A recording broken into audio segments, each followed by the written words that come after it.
This fan is broken. Time to replace with the new one to make the system running properly.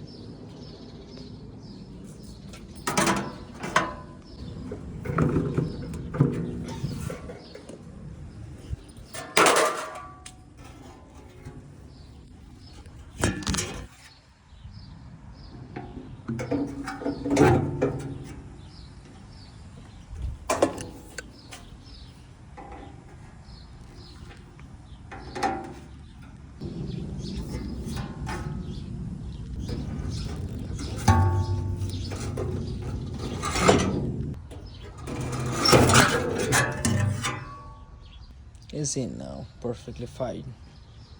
Now close back all the screws and we can turn on the unit. Screws in. Now time to turn on the unit.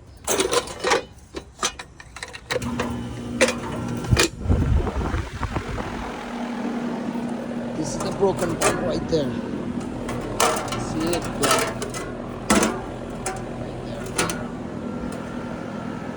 After changing a fan blade, the unit has a leak, so I have to add the easy seal to close the leak. If you have a smaller leak, it's gonna close. If not, we have to come back to find the leak where this die gonna come out.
Was too low. It was like 55 psi on the low side, so we gotta make 110 or more higher, but that has a TXV, so I gotta set this number to 10, not minus 20.